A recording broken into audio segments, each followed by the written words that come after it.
95 బాబులో నేను కోరుకునేటటువంటిది ఈ ఉద్యోగులు ఈ టైప్లో కాదు, ఉద్యోగుల మందలింపుల బాబు కాదు నేను కోరుకునేది. ఆకస్మిక తనిఖీలు అవి కాదు, అవి ఇప్పుడు చేసిన ఉపయోగం లేదు. ఎందుకంటే ఇవాళ ఎవడు అక్కర్లా, ప్రతి ఒక్కడి చేతిలో సెల్ ఫోన్ ఉంది. తేడా కనపడగానే రోడ్లు గుంటలు ఇవన్నీ ఎవడు చెప్పాడు జనాలే. ఆ రోజుల్లో ఏంటంటే ఇవన్నీ లేవు కాబట్టి మనం వెళ్ళాలా, చూడాలా, తెలాలి అవన్నీ.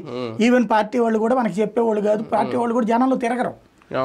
ఇవాళ రోజున ప్రతి ఒక్కడు అసలు 100ల కొద్ది, అరే పార్టీ ఆఫీస్ పెడితేనే రోజు 100ల కొద్ది ఫిర్యాదులు ఇస్తుంటే ఎట్టుంటది. కాబట్టి ఇవాళ అది కాదు కావాల్సింది, లా అండ్ ఆర్డర్. ఆ టైంలో చంద్రబాబు హీరో. నేను ప్రత్యక్షంగా చూసింది విజయవాడ లాంటి చోట్ల ఫస్ట్లో చూశాను 95-2004 మధ్యలో. ఆ తర్వాతన తర్వాత తేజలో అప్పుడే పనిచేశాను నేను. తేజ తరపున 5 జిల్లాలు చూశాను నేను. 2003 టైంలో TV9కి స్టార్ట్ అయ్యాం, అప్పుడు చూసాం. ఎంత పర్ఫెక్ట్ అంటే ఒక కంప్లైంట్ లా అండ్ ఆర్డర్ వచ్చిందంటే పోలీస్ పరిగెత్తుకెళ్ళి ఇన్వెస్టిగేట్ చేసేవాళ్ళు, FIR కట్టకుండా ఎవడుండేవాడు కాదు.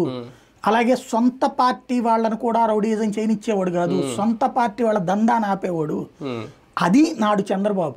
ఇవాళ చంద్రబాబు అది కావాలా. 95-2004 అంటే అధికారులు తిట్టే బాబు కాదు కావాల్సింది, వీళ్ళని కంట్రోల్ చేసే బాబు అవ్వాలా. సొంత పార్టీ వాడైనా దందా చేయకుండా చూడాలి. ఇవాళ జరుగుతున్న అరాచకాలు, పోలీస్ స్టేషన్కి వెళ్తే కంప్లైంట్ తీసుకోరు,